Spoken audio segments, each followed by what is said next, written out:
Welcome, everyone.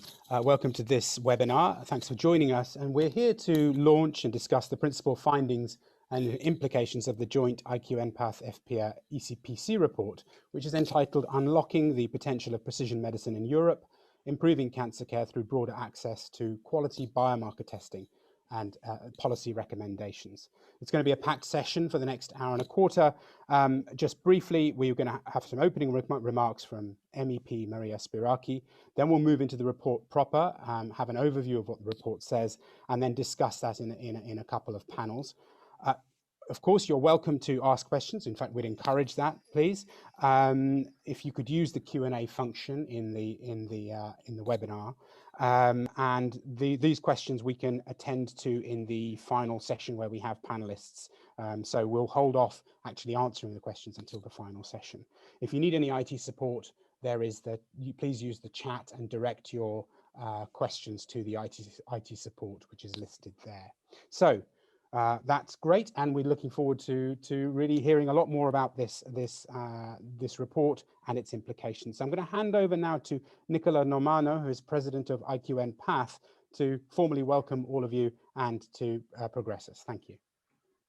Thanks, Vivek. And first of all, I want really to thank all the speakers and delegates who accepted to participate to this webinar. Today, we will talk about precision medicine, in particular on biomarker testing. Now, as by now, precision medicine has two pillars that are equally important. You need a very good drug, but you need also a very good biomarker in order to select the most appropriate treatment for each individual patient. So you will hear today about the results of a project that the International Quality Network for Pathology ran together with the European Cancer Patient Coalition and the European Federation of Pharmaceutical Industries and Associations. And what we try to do is really to map the status of the quality, the access, the organization of biomarker testing in all the European countries.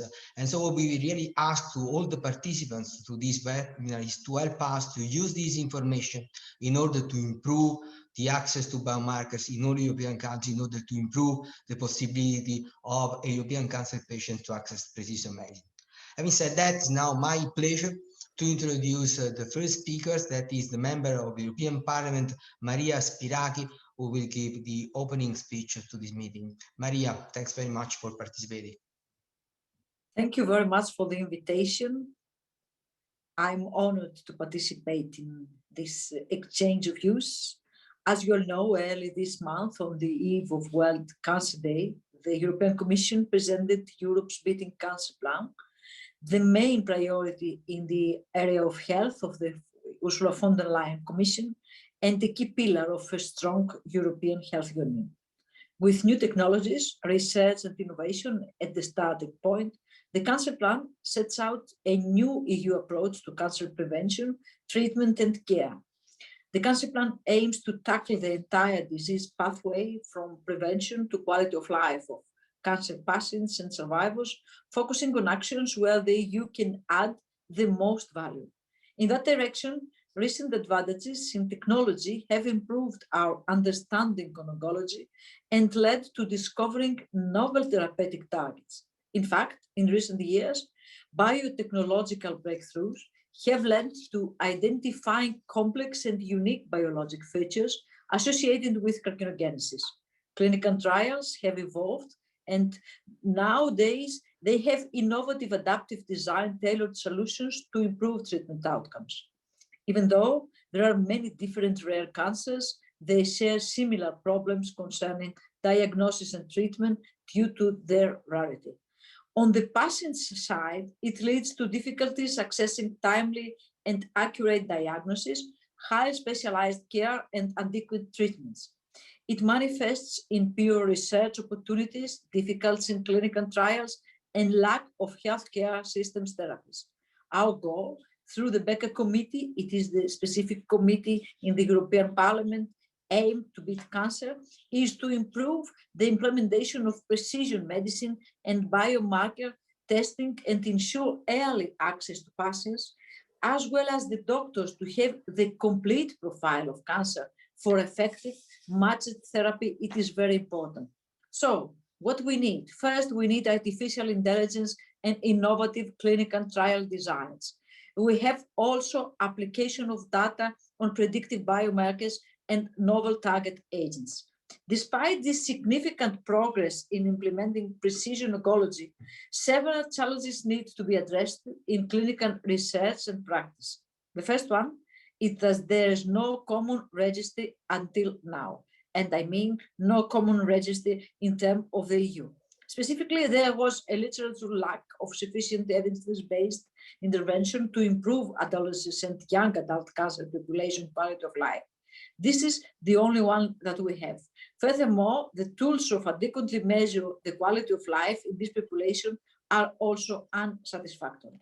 However, there are a lot of issues we have to tackle, starting with data. Furthermore, there is an era that we have to provide multiple new target therapies, and they are development for adult cancers.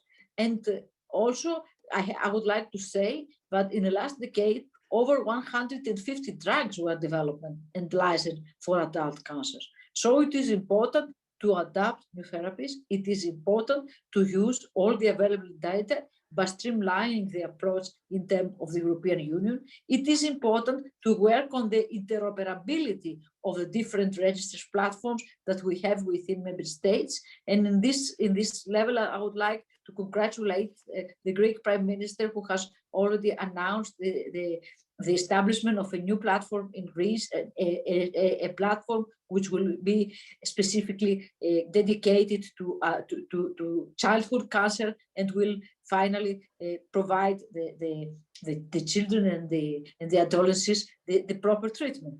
But the most important one, it is the access to trials. And I think that according to the literature, the proportion of patients matched to therapy in precision oncology trials ranges from 5 to 50%. It often depends on whether the study is conducted in a specialized clinic with access to novel agents, off-label drug use, timely molecular profiling, and clinical trial leaders' expertise in genomics. Therefore, there is a gap in understanding the cancer complexity that needs to be incorporated to enhance patient treatment matching and treatment resistant development. Concluding, as a politician and as a member of BECA committee, I would like to inform you that by 2025, an EU network linking recognized national comprehensive cancer centers in every member state, enabling the uptake of quality assured diagnosis and treatment processes, will be a reality. The plan aims to ensure that 90% of eligible patients have access to such center by 2030. It is, I think, a significant step forward, not only for the EU, but also the implementation need from within member states. The EU network will be underpinned by integrating the existing 4 rare cancers focusing European reference network and the group of newly created reference networks. Apply the right to be forgotten is one of the items that we are working on, especially in BECA committee. And now, maybe after 30 minutes, we will start a meeting concerning, a public hearing concerning the way that you can tackle this issue. Well, I think that it is very important to finally have the application of the right to be forgotten, because it is important to understand that when a certain time has passed, this cannot be used as an argument to deny someone access to financial or to insurance services or ask for additional and higher premiums. It is already existing, this kind of right. It is already existing in 4 member states. It is in Belgium, in the Netherlands, in France, and in Luxembourg. And the general rule, which now we are working to provide as a European rule, is that when a 10-year period after the successful termination of the treatment, and insofar as no recurrence has occurred, it is forbidden for the insurer to take this previous cancer condition into account. In having said that, I would like once again to thank you very much for organizing this very important event and wishing you a very good success during this meeting. Thank you very much. Thank you very much indeed. I'm really grateful for that, and thank you for opening up the webinar today and our meeting today. I think what you've said in terms of the gaps and the commitments to close those gaps resonate very closely with the findings and recommendations of the report that we'll be discussing today. So thank you very much indeed for taking the time to join us and for your contribution. Thank you.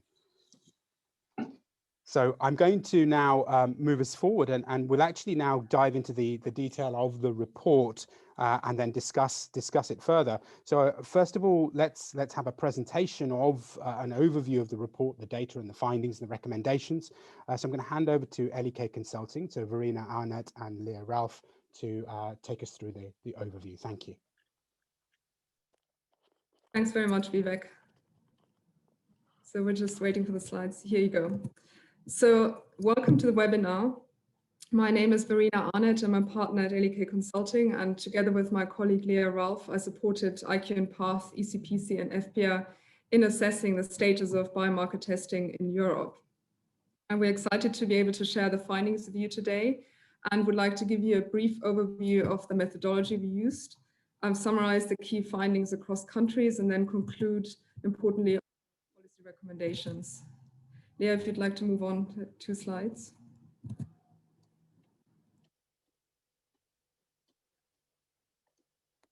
So, as has been discussed before, we have seen substantial advances in cancer care in the last 2 decades, which highlighted the promise of precision medicine and systematically using patient data to inform healthcare and treatment decisions. Biomarkers are, of course, fundamental pillars of precision medicine as they inform treatment decisions, but access to high-quality biomarker testing is, in fact, missing and or inconsistent in some of the countries that we've looked at. The goal of this project was really to address the challenges in accessing high-quality biomarker testing by developing a set of short-term and long-term policy recommendations. And as part of this project, we defined 2 clear visions which underpin all the recommendations made in the study. Yeah, if you'd like to move on to the next. So you can see here the project team, the consortium has defined a set of a short-term goal as well as a more ambitious long-term vision. The short-term goal is that all cancer patients eligible for biomarker-linked therapy undergo testing for all clinically relevant biomarkers that are indicated for the precision medicine to be prescribed, with the use of extended panels, i.e. testing for multiple biomarkers where appropriate. The second vision is a bit more ambitious. It's a longer-term vision which asks for all patients with a cancer diagnosis to undergo comprehensive ongoing tumor testing throughout the episodes of care, so not just at initial diagnosis, but throughout treatment. And the goal is to achieve the short-term improvements within 2 to 3 years and the long-term vision within 5 to 10 years. But it's important that immediate action is taken now in order to achieve these goals within the time frame. Go to the next slide, please. In order to assess the current status of biomarker testing across Europe and develop recommendations for optimizing biomarker access, testing access and quality, we have looked at a set of 12 biomarker tests plus liquid biopsy in 28 countries. In selecting those biomarker tests, we've made sure to cover both single biomarker tests, such as PD-L1, as you can see on the left-hand side, as well as panel tests, NGS hotspot, targeted panels, and comprehensive panels, which look at numerous biomarkers and are presenting a more advanced state of testing. Next slide, please. We have assessed access and quality of testing according to a set of defined metrics. The first one was the availability of the underlying precision medicine, the drug. The second was a set of access metrics to measure the access to laboratory infrastructure with the right capabilities. The question of whether or not a test is actually available and offered by these laboratories, the level of public reimbursement, and then finally uptake, i.e. is the test ordered for all eligible patients. And then thirdly, we looked at test quality drivers. Here we measured participation in quality assurance schemes, ISO accreditation of the laboratory, and then also the test turnaround time, so the time it takes to receive the test result, as this influences whether or not the test is clinically actionable. Next slide, please. The report was built on in-depth secondary research, as well as 58 interviews with laboratory managers, oncologists, payers, and commercial experts, and 2 surveys with around 140 laboratory managers and more than 1,600 cancer patients. Now, what were the high-level results of this study? If you go to the next slide, please. So this slide shows a very high-level summary of the findings across the countries, split into the 4 topics that I mentioned: medicines access, access to precision medicine, access to single biomarker testing and multi-biomarker or panel testing, and then test quality as discussed before. We can point to a few high-level observations on this slide. First of all, there are significant variations in performance between the countries and regions. For example, if you look at medicines access, Germany has national reimbursement and free pricing of drugs in the first year, so the time to reimbursed access is comparatively fast. While in other regions, we have sequential reimbursement decision-making at the national and regional level, which leads to delays in reimbursed access to medicines. On test access, we have variations in test infrastructure, for example, insufficient laboratory coverage in some Eastern European countries, for example, as well as in the proportion of labs that have the required technological capabilities to perform the tests required. A root cause of this variation are differences in public funding, which lead to the need for patient out-of-pocket pay or pharma funding in some countries in order to access the biomarker tests. You can also see on the 2 maps in the middle that there are differences in the degree of access between single biomarker and multi-biomarker tests, with the overall access being lower and more varied in multi-biomarker testing, given the technologies needed here are newer and require more substantial investment. In addition, the multi-biomarker testing has to date not been required to inform treatment selection in every case. And then finally, on quality, we have discrepancies which are due to different incentives to participate in quality assurance schemes and also differences in funding for these schemes, among other barriers. By performing this analysis on a country basis and then comparing across countries, we have identified a number of key shortcomings or barriers which need to be addressed now as a matter of urgency. And you can see on this slide the key barriers that we have identified and which form the basis of our policy recommendations. The first question is, are the precision medicines that require the biomarker testing actually available and reimbursed in the given countries? This is a fundamental enabler to access to testing, and we see significant delays between regulatory approval of the medicine and the time when the medicine is launched in a given country, as well as sometimes delays between the launch and the public reimbursement of the medicine. The next question is biomarker test infrastructure. So do we have the capabilities in place in the laboratories to perform all of the required biomarkers, also to perform advanced comprehensive testing using, for example, next generation sequencing?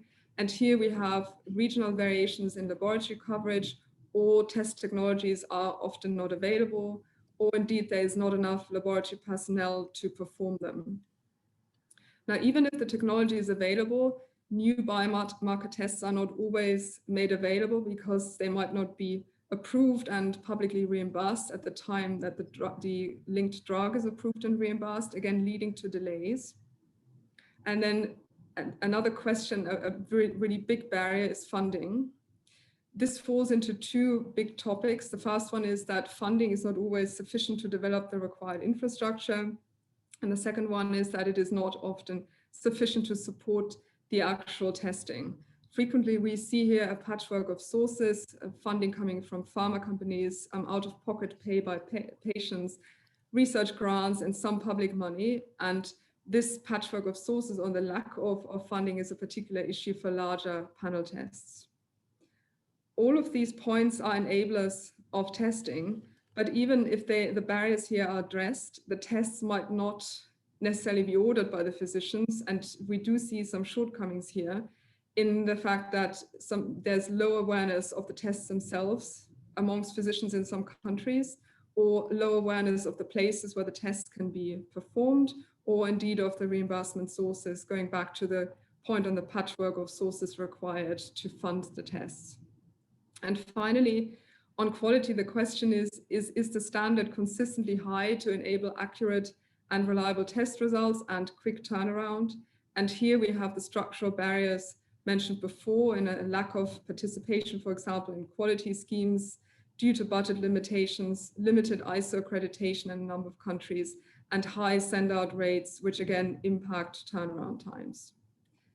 Now, we have defined policy recommendations to address all of these identified shortcomings, and I'll pass over to my colleague Leah to walk us through these. Great, thank you, Verena. So as mentioned, based on this foundational research, we worked in conjunction with the consortium to develop a set of policy recommendations that we think are really critical in addressing these barriers and moving towards achievement of first that short-term goal that was set out at the beginning, and ultimately the longer-term vision as well. I'll walk you through the handful of short-term policy recommendations, and then we'll turn our view to the longer-term vision as well. So the first recommended policy change here is really around moving towards a system of parallel approval of the medicine and the associated testing. We recognize that there's often a gap in regulatory and reimbursement approval timelines, leading to gaps in access, and we want to ensure that those processes are occurring in parallel. The second recommendation, somewhat interlinked with the first, is that in that process, we want to develop an efficient value assessment process for new biomarker tests to ensure that there's very clear criteria for determining the value.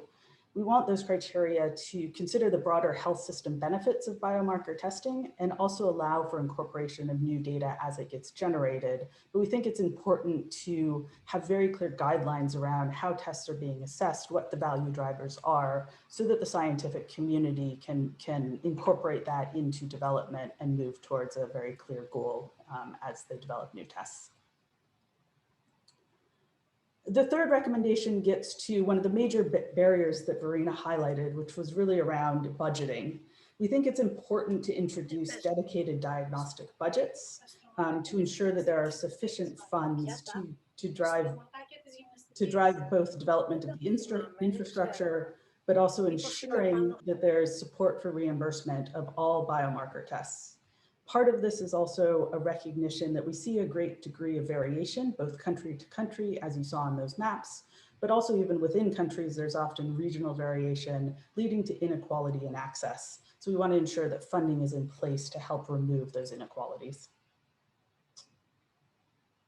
The fourth recommendation is around ensuring that when patients are accessing biomarker testing, the testing that's being done is high quality. To do that, we would suggest that we mandate that labs pursue ISO accreditation and also participate in EQA schemes covering the core tests that they're running. We recognize that it can be a high bar for labs to do this. It's not an inexpensive process, and so ensuring that there is support for labs through that system is going to ensure that the testing being done is up to sort of an EU-wide standard. The fifth recommendation gets us to a view on testing infrastructure. The suggestion here, and this is one that will be a bit dependent on existing country infrastructure, but what we've seen in many markets is that often there is not equitable access to the range of different types of biomarker testing. For example, NGS may only be available in one lab in an academic hospital, and patients in other parts of the country may not have access to that. What we've seen that seems to work particularly well across markets is encouraging kind of regional testing centers. We think that this is important because it's an efficient way to share technical expertise, build that up in one center, and also drive cost efficiencies of deploying that technical expertise as well. Having those centralized testing centers can also enable fast turnaround times, which can sometimes be delayed because there's limited sample volume going through those centers. And it also ensures that the approaches within those centers can be standardized and abide by external quality assurance. The sixth recommendation gets to another key barrier that was highlighted, which is really around ensuring that the pathways for patients to access testing are all clear and smooth, and that the appropriate stakeholders are very much aware of what needs to be done to ensure that appropriate biomarker testing is being performed on all patients. We want to ensure that there's education across the key stakeholders that's in place. We want to ensure that relevant stakeholders understand the testing pathways as well as reimbursement sources. And ultimately, by doing that consistently across all patients, the goal is that you improve overall patient outcomes.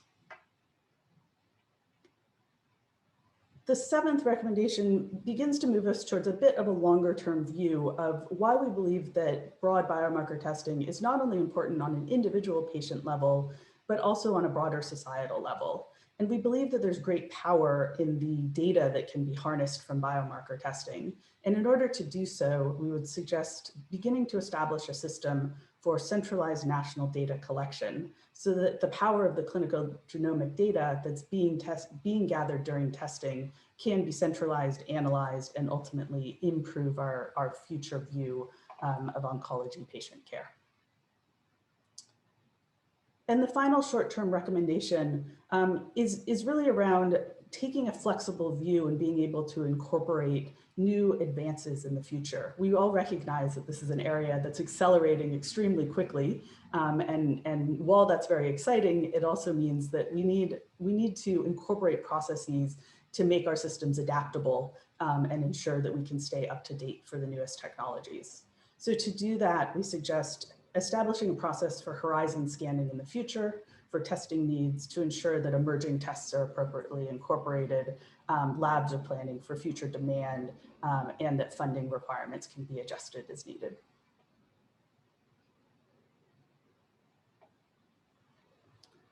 Great. So those were really in support of the short-term view. The long-term vision, as was laid out, as you recall, was a bit higher level and really moving towards more of a system of broader comprehensive testing across the patient continuum for all oncology patients. We have a higher set of recommendations to support those, which I'll run us through quickly in the interest of time here. The first longer-term policy recommendation is moving towards a system of more harmonized approaches along the test development continuum, including guidance on biomarker use during clinical trials, so at the beginning of the development, as well as test value assessment. So this is moving towards a system that's not necessarily standardized, but at least harmonized across European nations to ensure, again, from a commercial perspective, that development can be aligned and it's understood what the output needs to be. The second recommendation, again, begins to move towards a vision of more centralized testing infrastructure by promoting development of networks of specialized labs and centers at a national level. And really the goal here is to ensure, again, that there's equitable access, in particular to kind of more complex or broad comprehensive genomic biomarker testing, and that interpretation of those results is consistent across the market as well. The third recommendation here builds on that short-term suggestion around data sharing at a national level. And the vision here would be to begin to build some bridges across national data sets to really begin to share on a European level where appropriate to really harness the overall potential of the genomic data that's being collected. And the final recommendation is focused around guidelines of comprehensive testing. And again, this is going to be a continual and an evolving process, but we think it's really critical to work with organizations like ESMO and ESP to develop kind of EU and UK-wide guidelines to promote use of comprehensive testing at various stages of the disease journey so that we can implement best practice methods and have consistency across the various countries. To support these recommendations, we suggest kind of two task forces or two levels of task force to ensure that this can be implemented, brought through, and done in a timely manner. The first, we believe that at a country level, there should be precision medicine task forces that are really tasked with pulling these recommendations through into being over the next several years and are really responsible for the execution and implementation of these recommendations. Further, we think that it's important to support the country level efforts with a more centralized European level task force that can help monitor and guide the national initiatives and also play an important role in coordinating pan-European initiatives that are in line with the long-term recommendations as we start to move towards a system that creates more harmony across the various countries. So by establishing both of these and having a system that ensures implementation in a consistent way across countries, we're confident that moving forward, both the short-term goal as well as the long-term vision can be achieved over the next several years. Great. That's the conclusion of our presentation. Vivek, back to you. Thank you. Thank you very much indeed. Thanks for a clear summary of what's in the report. I'm just picking up on a few comments here in the chat. We have put a link in but there's a secondary link within that link, if you see what I mean, on that page to the report. But let's try and dig up the actual link while we continue with the session. Also, you've asked, some of you have asked about whether these slides will be made available. We are hoping to post this whole webinar on the FPA YouTube channel. So certainly you'll be able to review the slides there. So hopefully that answers the questions so far.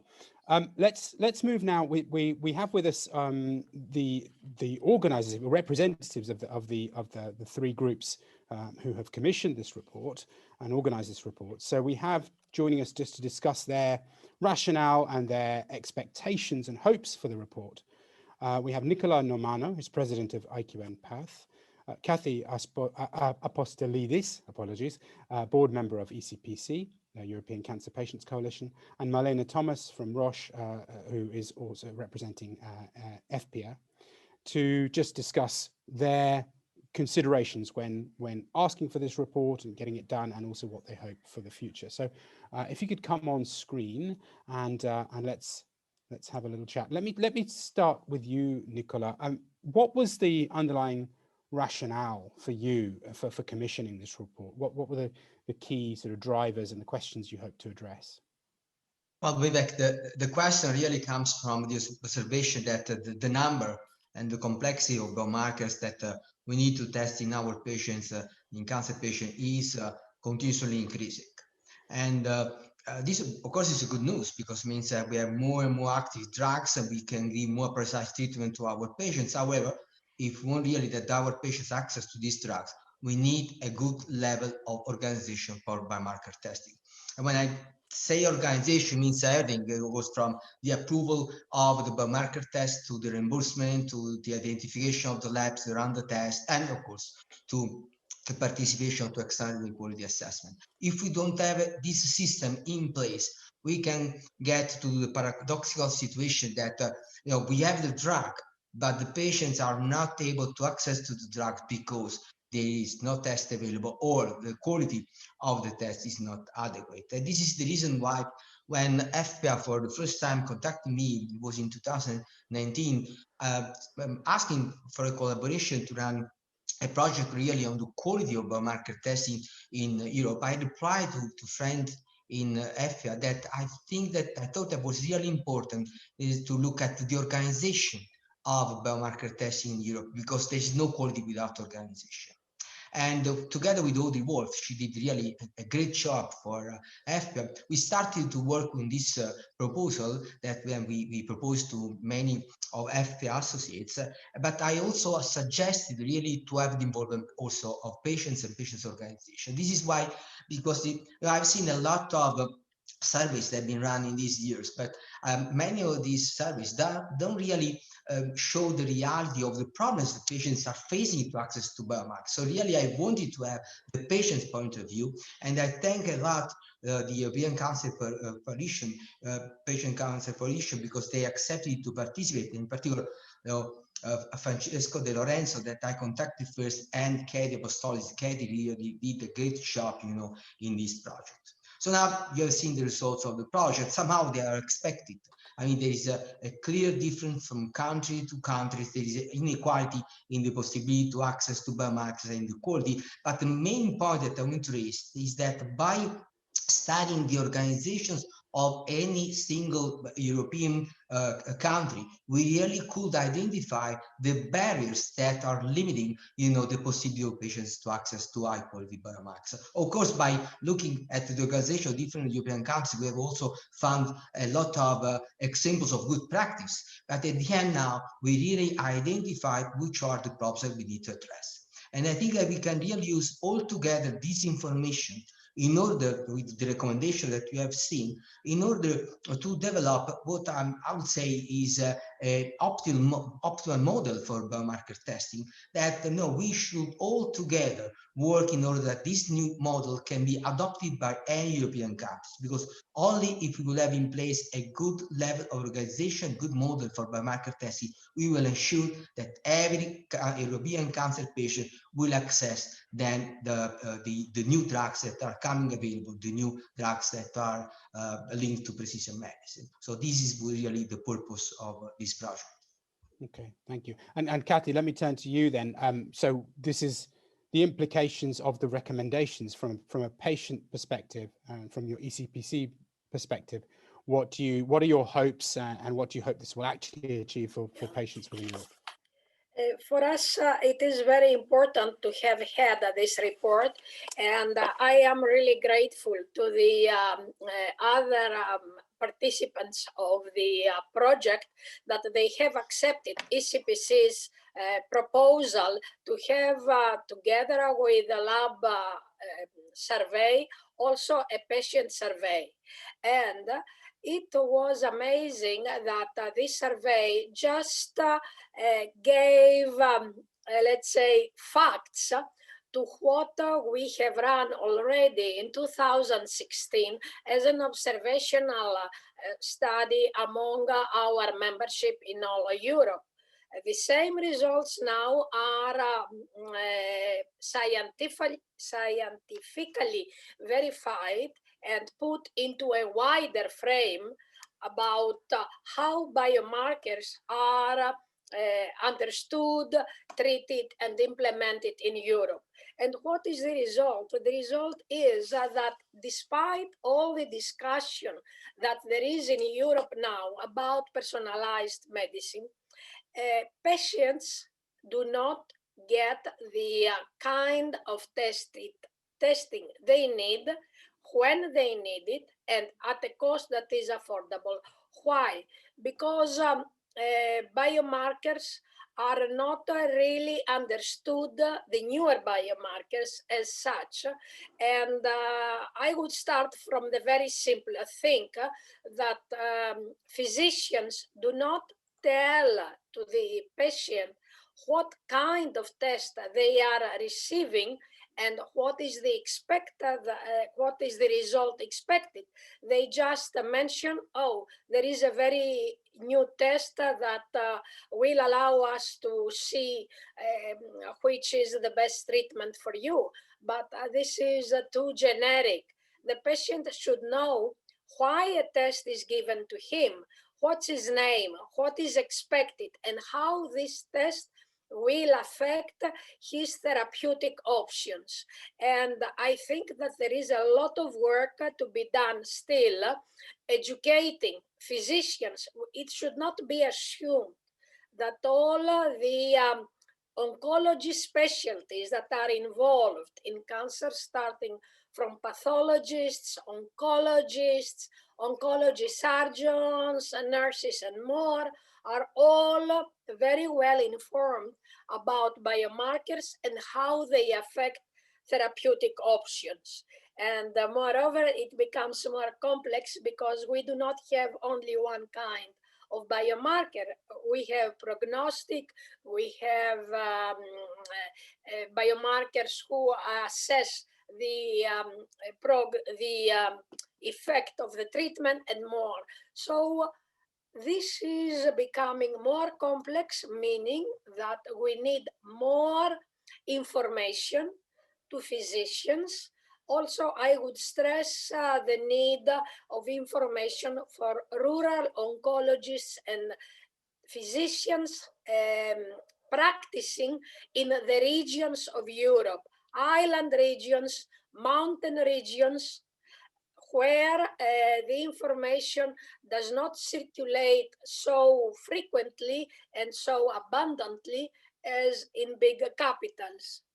Moreover, for us, it is very important because personalized medicine cannot be effected, implemented, and give its full potential to patients without the necessary tools. And the tools are the biomarkers and other tools that help physicians to match the results of the tests to the available medicines.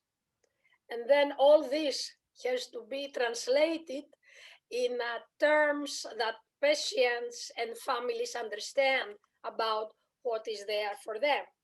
And this is a very hard work to be done because we have to advocate for that. And I am very glad that the report is in two tiers, a European level, where we can advocate on the European level. As ECPC, we are already very active in advocating for personalized medicine and biomarkers since more than 10 years now. And also, and most importantly, at national level, because the report is split in country profiles. And these profiles can be used by ECPC members in every EU member state to be used for advocating at their national level for better cancer care, for improved personalized medicine care, and for access and reimbursement to biomarkers. Thank you. Well, I mean, I think those are many of the recommendations address those sorts of issues, Yes. both at the national and an EU level. So that's it. I'm grateful for that sort of summary. Madlena, can I turn to you from your FPA perspective? The same question, really. What do you hope that these recommendations will achieve? What does it mean for FPA to have got involved and to have these recommendations? Sure, thanks, Vivek. And to be very honest, I can only build on what was just said by Nicola and Kati, because it nicely shows the urgency to approach this from a multi-stakeholder perspective, to really explore how together we can move the needle to finally make precision medicine a reality for all the member states. And what from an FPA industry point of view, what we really want to achieve with this, first of all, is raise awareness where countries are in their journey implementing precision medicine, really realize what is the root causes of this variation in maturity in healthcare systems, really implementing high quality biomarker testing.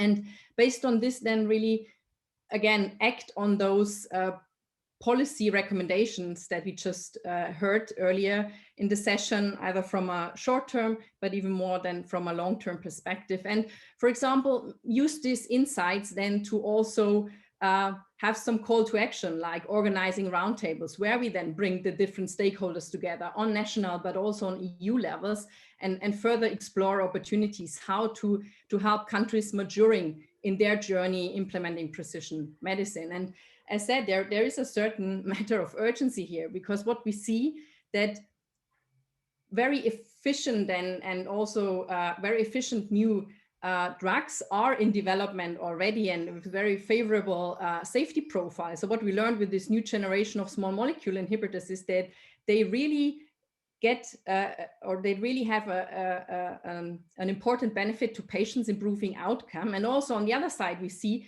the advancements of diagnostic tools coming to clinical reality. So rather than playing catch up and try to kind of run after those innovations individually, there is a huge opportunity here to team up and really make sure exactly that we don't play catch up, but we have systems ready to take on these innovations much sooner than we see currently in many countries.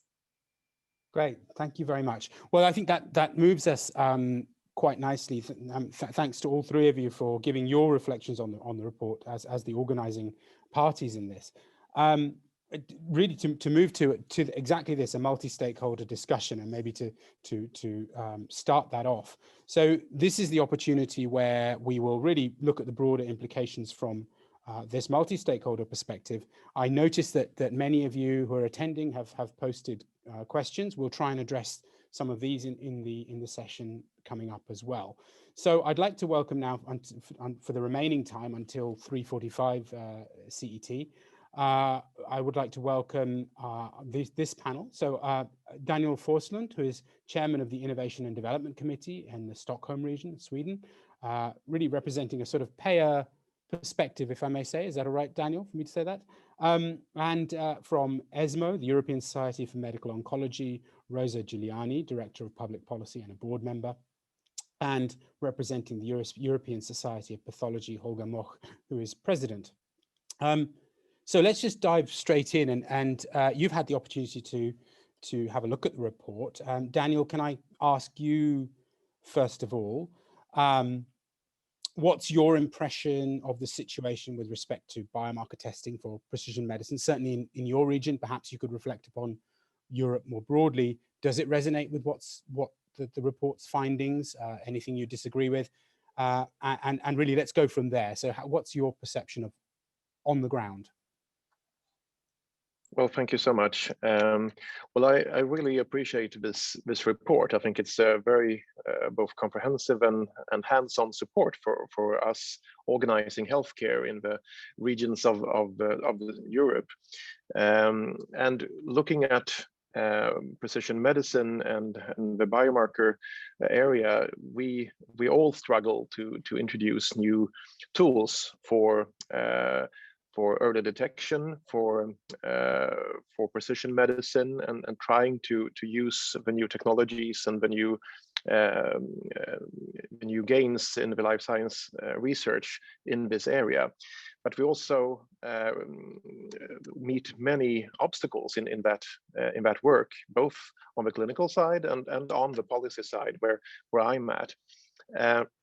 And looking at early detection and preventive health, well, it has been a lack of resources on the regional level, I would say. We are still very focused on the traditional medicines and also research on the diseases, not on the prevention side, I would say. So that is one thing that we need to address locally and also across Europe. And also, I think there's a need of working with the introduction of innovative treatment methods in another way. And I think there we could also learn in between the member states of European Union and also in between the regions on how to lower the threshold in introducing these kind of innovative methods within our hospitals and local care organizations. Because I think there's as the report points out, there's sometimes a lot of anxiety or lack of information on how to use this, or we don't have the reimbursement systems in place who actually reimburse a healthcare organization who introduce these kind of new biomarker tests, for example. In Stockholm, where I'm working, and in Sweden, we have a long tradition in working with health data and also trying to have national approaches when it comes to the collection of health data. For example, with many health registries following both in cancer treatments and in other chronic diseases, for example, we have decades of good quality data. And I think there we need an European approach perhaps to this area, because looking at the European legislation when it comes to data protection and assembly of data, that could be a problem that needs to be addressed even more, I think, if we are to make the secondary use of data more available in the healthcare organizations. Thank you. That's the data thing is very interesting, but I think that has been addressed in the report, the recommendations about data sharing and to leverage the best and optimize the value of this kind of testing over time. And maybe that's something we can come back to.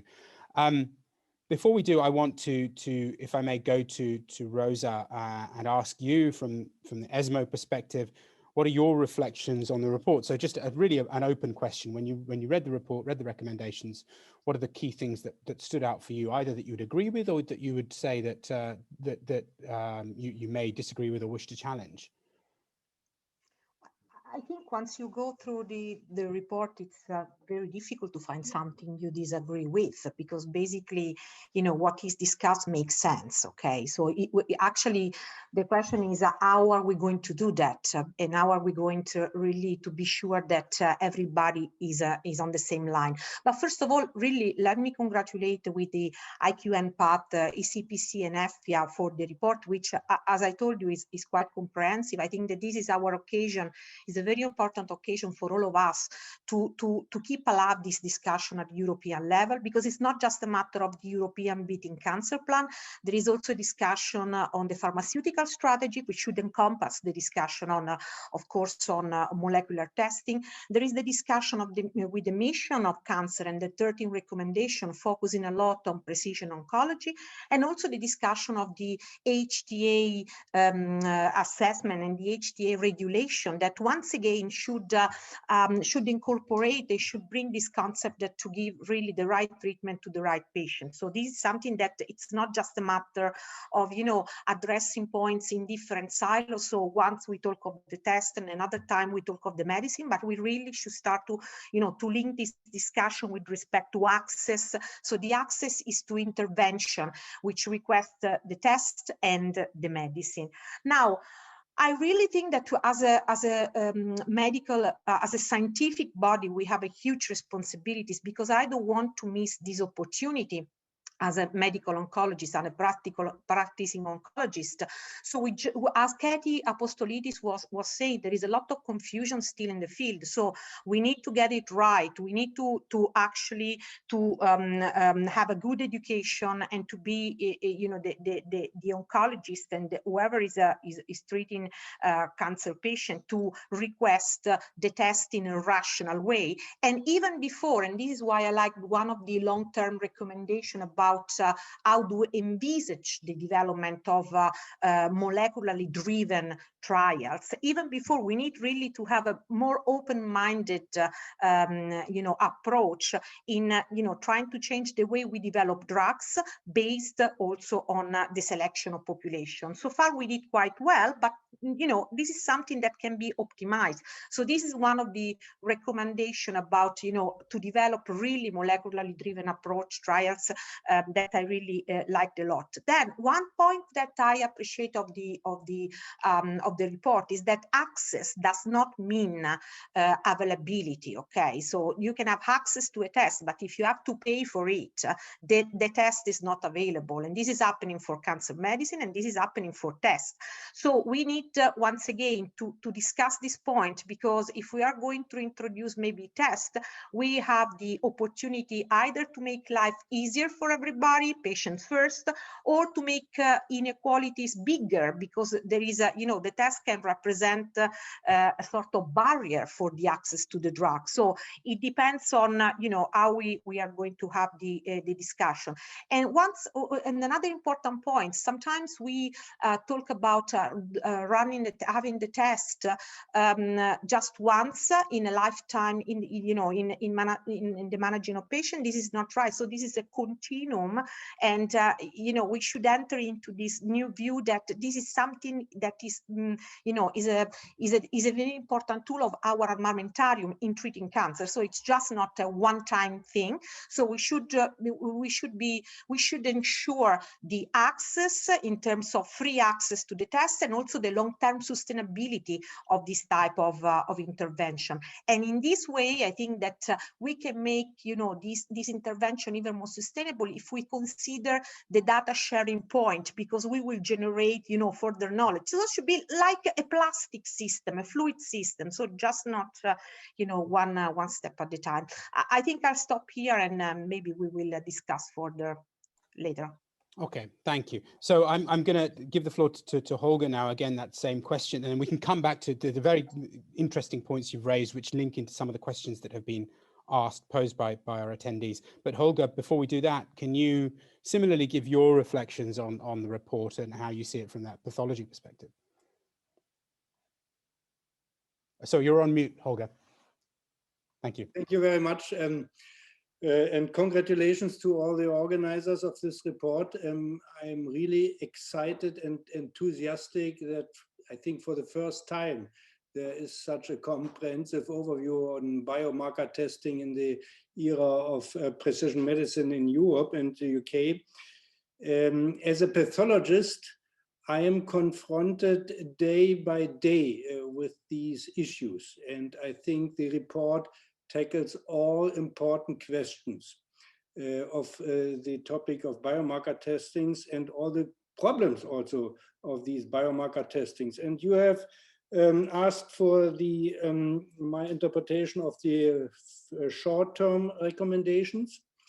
The short-term recommendations have been reimbursement, then infrastructure investments, centralization of the infrastructure, stakeholder education, and at last, quality assurance schemes. So each of these points are important, but as the president of the European Society of Pathology, I see across Europe a huge diversity, and this comes out very well from your report.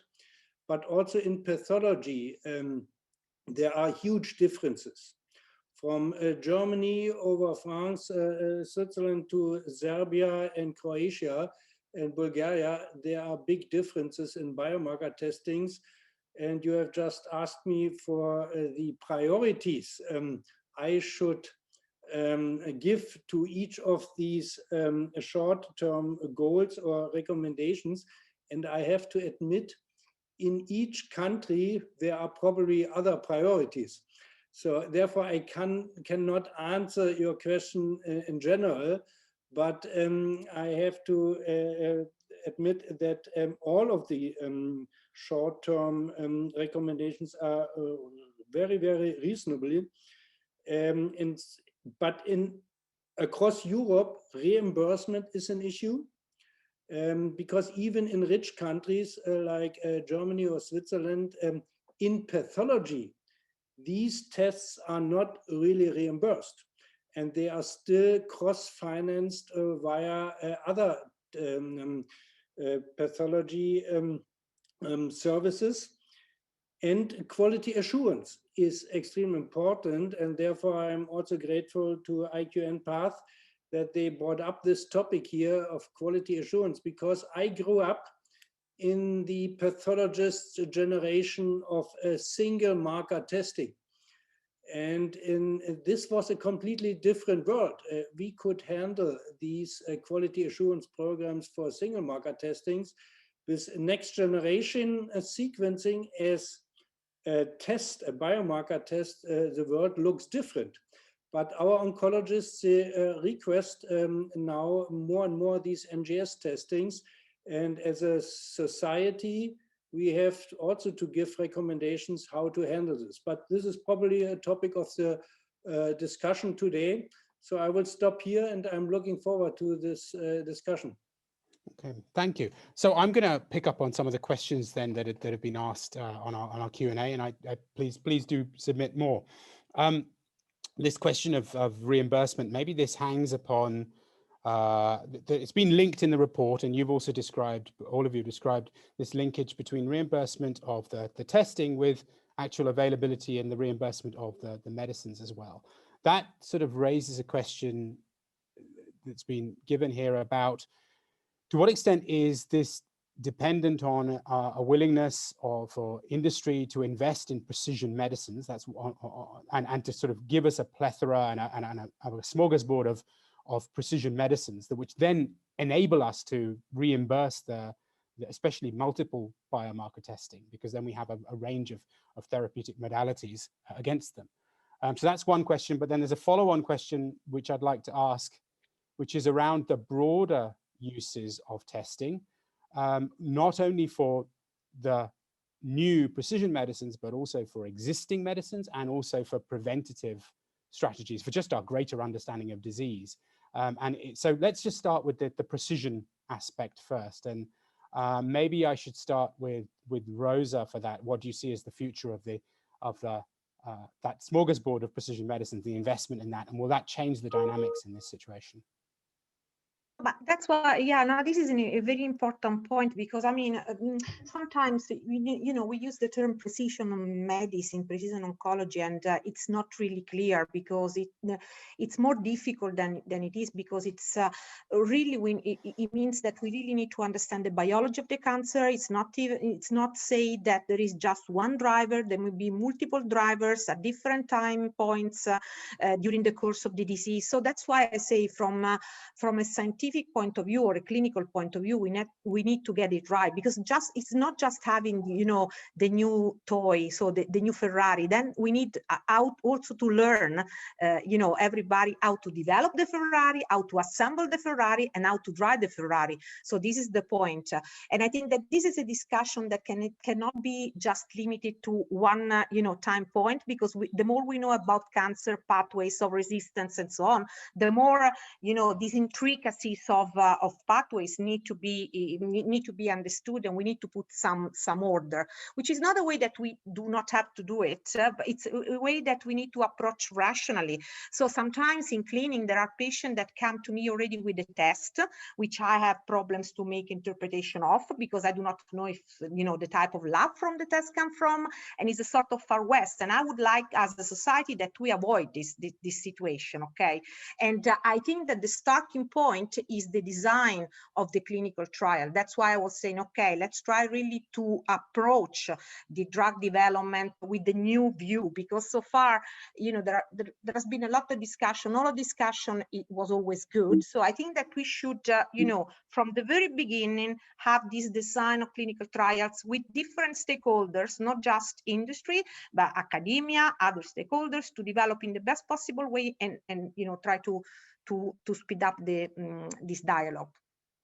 Thank you. And I'm going to ask the same question to Holger, and then I'll come to you, Daniel, about that broader question about the population health implications. But Holger, so do you think that this, we're seeing this investment in precision medicines, and as that, and in the trials and the data sharing that is necessary and will result from greater biomarker testing, will that change the dynamics around, I guess, reimbursement, also around all the aspects attended to in the report? So the reimbursement, will that become easier if there's more we can do with the results of this testing? And would it make awareness greater? Will it make the quality assurance and that the workforce skills, etc., that are needed, will that improve as a result?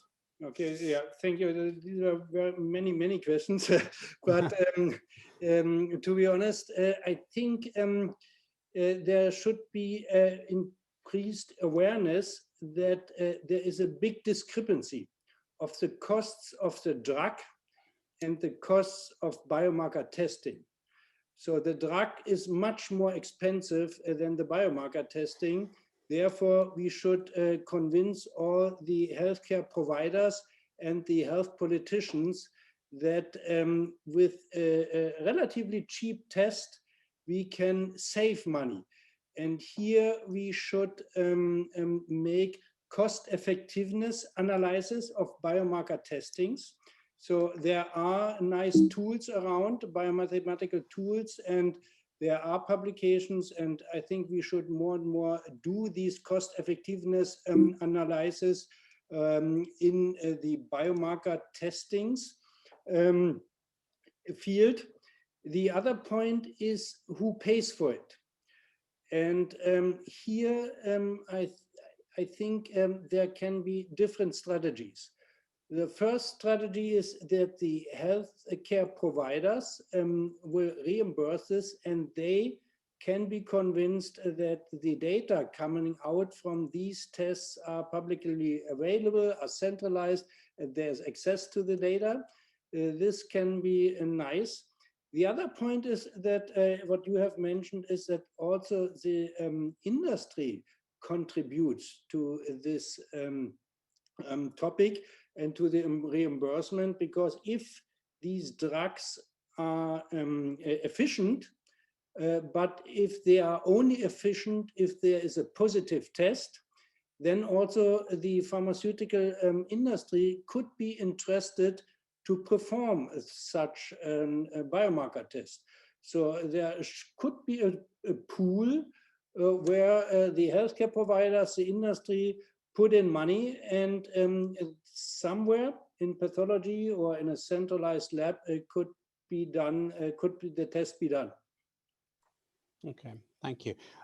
So Daniel, then I want to come to the other side of that question, which is around biomarker testing and its application. I think much of this is about broadening the applications, which then changes that cost utility or cost effectiveness equation. So what do you see from a payer perspective? What do you see from the other applications around this other than precision use for specific precision medicines? In particular, people have asked about existing medicines and existing therapeutic strategies, and also for preventative and risk stratification within a population.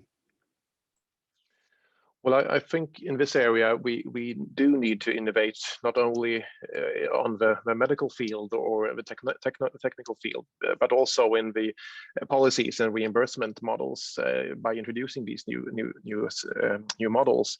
And looking at our experiences from Stockholm, we have been trying to use also new innovation partnerships with drug companies or other stakeholders to lower the threshold on a cost way to make it cost neutral for hospitals, for example, to adopt these new policies or introduce these new medicines or treatment methods. We have been trying on a larger scale now health impact bonds to really on a future benefit, you can have a lower cost in the beginning, and then the company is paid a larger sum after the value for the society or for the patient is actually proven in some way.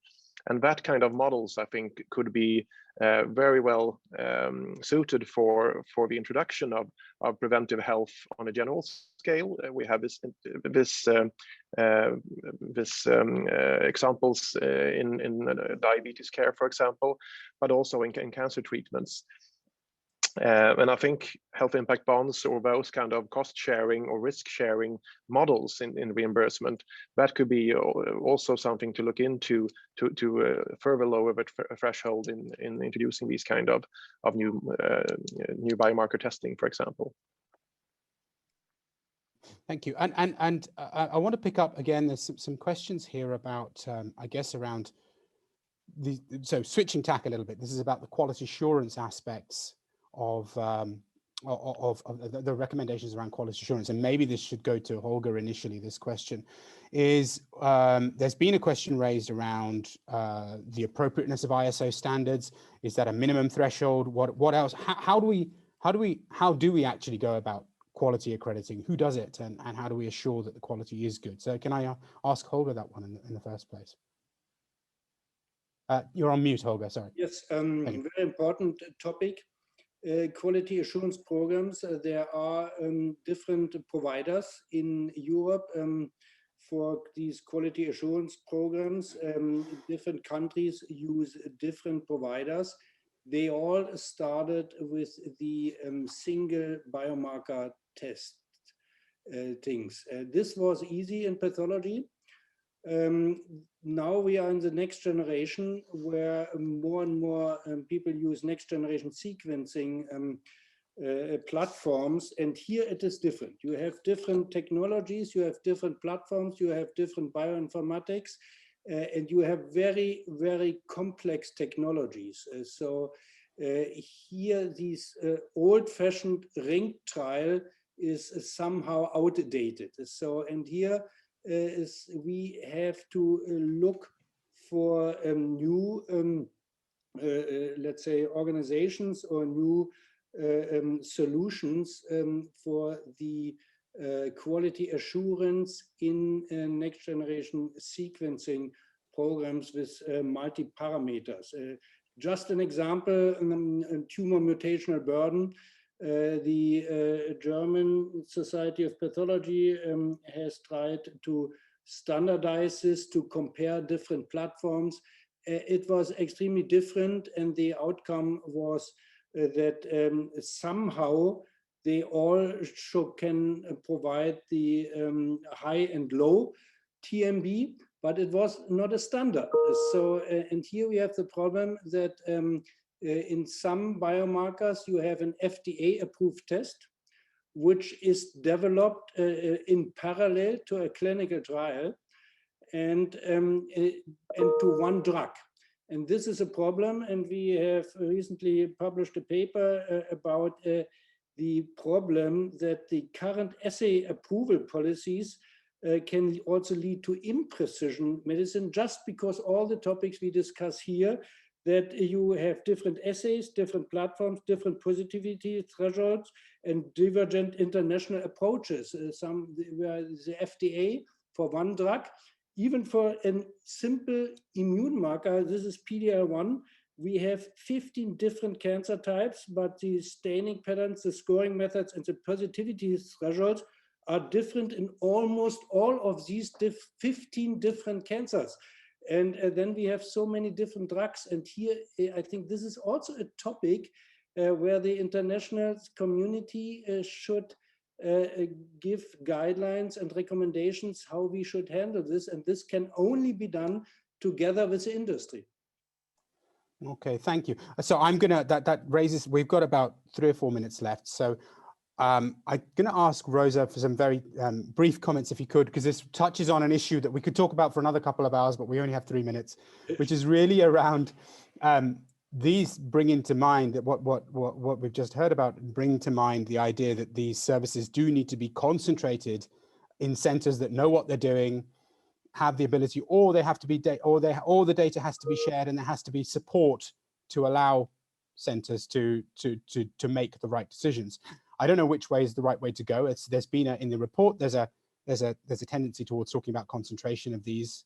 But Jay, what's your reflections on that? How do we begin to make that happen? Which way is the best way, or is it both?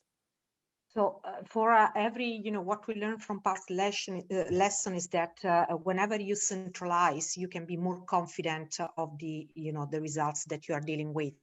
So certainly makes sense what is reported in this current report, and it also can be linked to the network of National Cancer Center that is mentioned, for instance, in the European Beating Cancer Plan. However, I want to stress the importance of other concepts such as making, really all patients in a condition to have access to this test. So what Katie Apostolidis was mentioned before about patients living, for instance, in rural areas, or, we are having also the discussion about decentralized care, decentralized trials. So maybe at the very beginning, a centralized system can help us to get confidence in what we are doing, but then we need to understand how to build a nice network to be fair to every patient. Okay, thank you. And thank you for being so brief as well. That's very helpful. So we're going to have to round up now. I'm very grateful to all of our participants, for MEP Maria Spiraki, our organizers, Nicola, Kathy, Marlena, and our current speakers, Daniel, Olga, Rosa. Thank you very much for taking us through the implications of this report. I encourage all of our attendees to download the report and reflect upon it yourself. And I think, let me just round up by just giving my reflections on what we've heard today. I think both the report and what we've heard from all of our participants is, if we were to distill it down, it is clearly that there's a need to work towards the goal of collaboration between countries, between member states of the EU, and get harmonization of the principles for biomarker testing. And I think also there needs to be alignment, and it's calling for alignment between the different stakeholders who are both implicated and going to be affected by biomarker testing. And I think it all fundamentally points to the need for evidence-based policy recommendations that leverage the value that we can derive from biomarker testing as the evidence develops in its clear dynamic situation. So that's my summary of it, and I'm very grateful to all of you for participating. Thank you for your time, and thank you to all the attendees, the delegates, for joining us today. This will be available on the YouTube channel, FPA YouTube channel. So thank you very much indeed. Thanks.